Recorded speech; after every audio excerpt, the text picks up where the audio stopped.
Welcome to the Pageantry PodCast. And today's very special Pageantry Podcast guest calling in today is Royal International Ms. Ericka Adams. Ericka, good morning. Good morning. How are you? I am doing excellent. Thank you very much. And thank you for taking time out of your day to visit with me. I'm so happy and proud. Just so you know, you are the first queen from Royal International Miss that we have interviewed. So congratulations. I feel honored. Well, if you're ready to jump into the questions, I'm ready. Yes, sir. All right. You competed for the title for over 3 years before capturing the international crown. Tell us about the experience. You know, I have to say the first real pageant I ever was in Royal International Miss. So in 2022, when I competed as Miss Arizona for the pageant system, the second I walked through that door, I didn't know what to expect, but I was hooked. The culture of inclusiveness, of joy and sisterhood caught me right off the bat, and I knew this was something I had been missing in my life without even knowing it was a gap. And so having that support system and that foundation to build off of for 3 years, it challenged me to become a better person and gave me friends from around the world.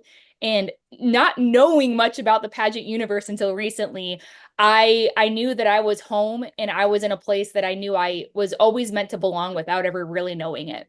Can you describe what makes Royal International Miss unique?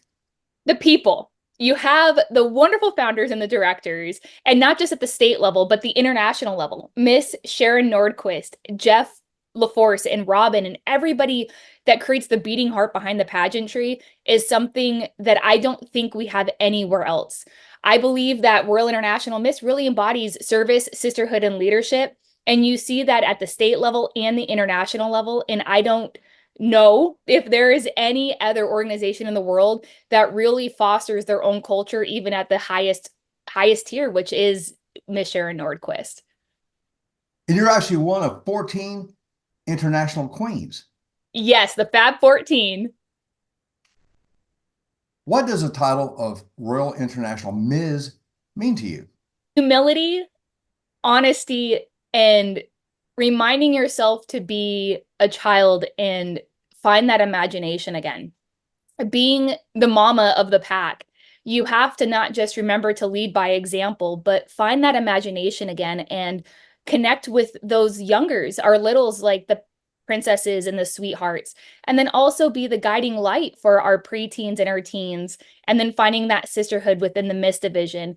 We are a very dynamic duo. We range from the ages of, oh goodness, 6 to 37. So it's the wider range of not just generational, but even cultural differences. The Ms. really embodies the fact of making us a family unit and understanding that it's not just about my legacy that I want to leave, but also what the princess wants to leave. And so how can we work together to create a collaborative team to not just represent this amazing organization, but to allow all 14 of us to walk away with something that we never want to forget. Aside from the crown, what do you remember most about the international finals? The love and support I had when I won. I joined the pageant industry for something that really became my platform, Boots and Heels, and I have stayed true to it from day one when I first got onto that stage. And having people reach out to me from around the world and offer their congratulations, and the tears running down and the hugs and the phone calls, I was almost a little bit overwhelmed knowing that this journey had inspired people that I may not have known were watching me and following me. And it kind of opened my eyes more than anything the second I won, going, wow, people have been watching me. I have been inspiring people. And I wasn't just in this for myself. I was in this for people that are like me and that want to break those barriers and those stigmas. And that is really what I remember the most, is that eye-opening moment to go, wow, the world really was watching and I didn't know it. Opportunities thus far? What are you looking forward to in the upcoming year? I am in 14 days heading to the Royal UK pageant. I am so excited. My I am. Uh, I'm so excited to see Manchester, United Kingdom, and it's neat because my mother is a first generation American. Actually, my grandparents came from England, and so getting the opportunity to share that cultural inclusion, like with my mom, and have my mom with me on this journey, I am so overly excited about. And Holly Robinson's pageant has been known to be an incredible pageant in the UK. So I am so excited to experience that kind of cultural means, especially being an international queen and like getting to be that international part of it is I'm super excited about. And then of course, our infamous royalty trip that's coming up in the fall. I understand that you're a United States Air Force veteran. How did you enter the world of pageantry? It has been 3 years. That's pretty recent. Yes. It was right after COVID. And I went from manned airplanes to drones. So I was out in the field working on a drone system, on a drone launcher, and I wanted to find ways to get back into the community. And I had always known that pageants were an outlet to get into the community and help you like make a connection. And I'll never forget it. I was talking about it and they looked at me like, what are you talking about, Ericka? They're like, you're a veteran and you're an aircraft mechanic. They're like, you don't belong in pageants. Like, this isn't your world. What are you thinking? And I was like, well, wait, why can't I do this? And so ironically, I got into pageants to prove the world wrong and showing that a girl's career nor skill set will not ever define our level of feminine value. And Royal International Miss just happened to be my home and foster that purpose I had. And I went for it, which really started off with proving everyone wrong. You mentioned before, let's talk a little bit about your platform, Boots and Heels. Yes. So Boots and Heels really was a creation off of my love for being an aircraft mechanic, a volunteer firefighter, and, an Air Force veteran. I love the opportunities and the life skills that being in the trade careers has taught me. And I wanted an outlet that allowed me to share my passion with the world and show girls what these incredible careers are and that these are options to pursue. We don't often get told that we can be carpenters, electricians, construction workers, even plumbers. And so having somebody that was in heels and had her standing on stage really allowed me the outlet to show girls that, hey, this is an incredible career to pursue. These are careers that offer you comparable salaries to those of degree holding positions, and they give you a foundation that you can grow on professionally for the rest of your life. And even if you don't want to go into the careers, then learn skills from these areas that help increase our self-confidence and independence, because I know that the skills I've learned in the trades, I use every day. I'm even building my dream home from the ground up as we speak, using the skills that I have learned through these careers in order to help me in my own personal life. And if I understand correctly, you've actually started a scholarship program for women and younger women to pursue these type of trades, correct? I have. So it is the Boots and Heels Scholarship. I was able to award two very deserving girls the opportunity to go to a trade school. One wanted to go into welding, and the other was a retired police officer that wanted to get back into the community and wanted to become a automotive technician. And so through the help of bold.org, which is a nonprofit organization that hosts a national scholarship kind of database, I was able to collaborate with them and actually get that scholarship at the national level. So I have somebody from Wisconsin as well as New Mexico, and this year I'm only hoping to grow it. And you're also writing a children's book. I am. So I did write my very first one. It was more of a stapled one, photos, kind of like that first version of it, I think is the best way to say it. And I really wanted to make something that was interesting and not just factual representation of A through Z, but kind of show a girl dreaming of what was possible in the world and kind of go through the journey of what the different trade careers are and how they are possible options to pursue and that they're great dreams to have. And so really it's working and finding an illustrator that I can help kind of illustrate my thought process. And then me and my husband together are actually working to write our book. And it always interests me, a woman in fields of work that normally you would think are man driven. How has the reaction to your fellow workers been to you capturing an international crowd? um, you know, I they were very shocked, but at the same time, I think I heard, "Oh yeah, that's Ericka," more than I did anything else.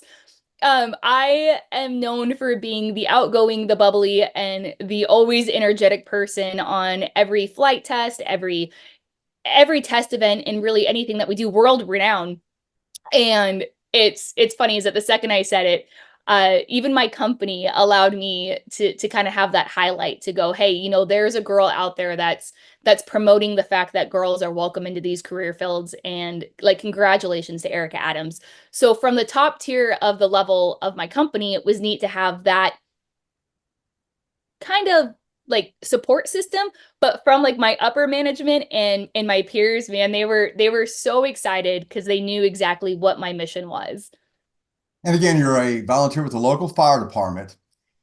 And in your bio, it said best secret job. Can you explain that? Yes. Yes. So I didn't know this because when I had moved from Arizona to Texas, over I want to say 80% of fire departments in the country are completely volunteer. Some are 100% volunteer and some are 50-50. Our fire department is a very rural fire department. So we are 100% volunteer. So we are on call 24/7, 7 days a week. And part of that is also engaging with the community, having community outreach programs, and educating the youth on fire safety and emergency management. And we wanted a way that allowed us to kind of weld that gap between first responders and our community. And so Sparky was born. Kind of like the drug dog, the bloodhound, the drug dog that the cops have. A Dalmatian has always been kind of the face of a fire department. So Sparky was born, and it just happened to be that I ended up the mascot of the department. So what was it, last week during Fire Safety Week, I went to an elementary school for 8 hours and taught children how to stop, drop, and roll in a Dalmatian Sparky outfit. I can only imagine. And I know you're going to send me pictures on this. So 1000%. Tell me why somebody should consider competing for an international title at Royal International Miss. When it comes to Royal International Miss, I can talk about what I love about it so much, but when it comes to joining pageantry, I will say that it challenges you in a way that I never expected. I believe as a Ms., I can talk as a Ms. more than anything. We stop challenging ourselves and really remembering what we stand for and what our goals are and what we want to pursue as human beings. We start focusing on our careers and our families and those around us. And we tend to forget to challenge ourselves and do what makes us happy. And I didn't remember that until I got into the pageant industry. And Royal International Miss is very special in this aspect that it has two title holders. You have the divisional title holder and you have the role model title holder.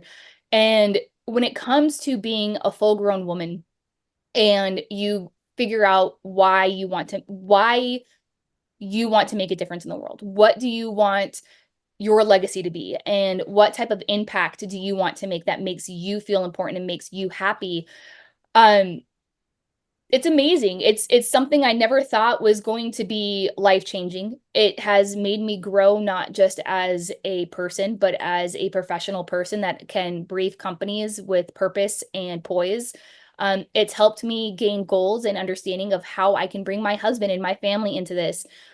I think the one special thing that Royal International Miss helped me with this the most is that there is 14 of us and there is all these age divisions. So it's not just about me, but how I can bring in the different age divisions and how I can include not just my community, but my state, but at an international level. And so I can go on and on of why a woman a full-grown woman should just step out and do this, because it gives you an outlet that you never knew existed, and gives you a sorority and a fraternity kind of livelihood that you didn't know that you ever needed, and helps you grow in areas that I never got through college or the Air Force or even in community service. And it's something that I will always just be so grateful for, and now encourage other women like me to go and try this, because it's something that is just so special. It's hard to explain unless you just try. How can someone learn more about Royal International Miss? We have an incredibly new website, royalinternationalmiss.com. I believe it just dropped a few weeks ago. They have been working so hard in making this website exciting and beautiful and engaging, and it is just a website that you have to explore. It is royalinternationalmiss.com. It allows you not only to explore kind of the international side of it, but also what you can offer with the States as well. And they have a very active social media presence on Instagram as well.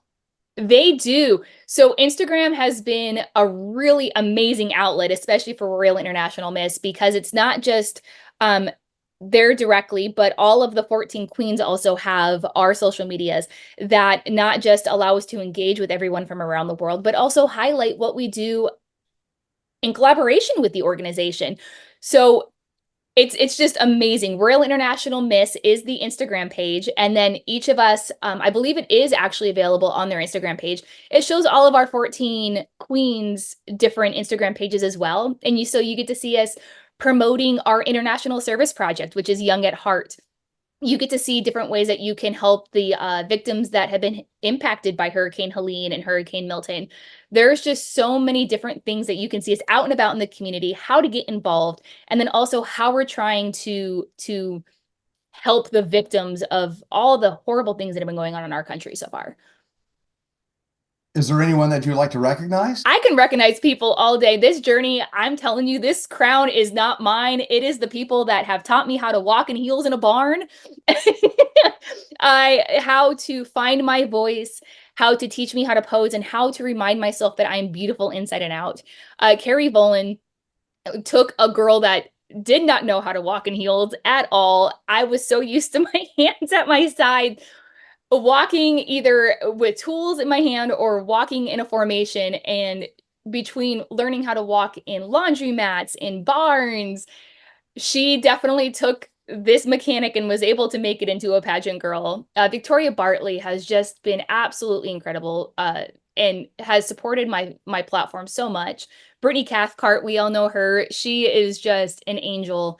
And Jade Wade, who is actually my makeup artist for internationals this past year, reminded me that I was beautiful with or without makeup. And having those one-on-one conversations with her at 5 o'clock in the morning as you're getting your hair curled and you've only slept for 3 hours, she really became my psychiatrist almost during the week. And she was one of the best blessings I had during internationals. So believe me, this crown is not mine alone. Any final thoughts? Man, I have a hard time sometimes remembering or even acknowledging the fact that I can introduce myself as Royal International Ms. I joined this pageant to prove people wrong in the fact of girls should never be defined by their job scope or the skill set that they have. And I cannot even imagine that I would be here today without Royal International Miss. They have taken my purpose and my cause for the world and gave me a stage to promote it on. Whether I was Miss Arizona, Miss Southwestern States, or even Miss North Texas, they have encouraged me and built me up and given me the resources that I needed to feel safe and wanted and loved the entire way. And I cannot imagine another pageant industry that would have supported me the same way that RIM has. Excellent. It's been my pleasure interviewing you today as Royal International Ms. I hope to catch you during the road. I would love to be following your actions and events and travels throughout the year. And again, if you have any questions, you can always reach out to me. We're here, very honored to support Royal International Miss. We've been doing it for many years. And again, I'm so excited that you are our very first international queen that we were able to actually invite into the Pageantry podcast. So once again, congratulations on that. Thank you so much. And this has been so much fun. Thank you for inviting me to this.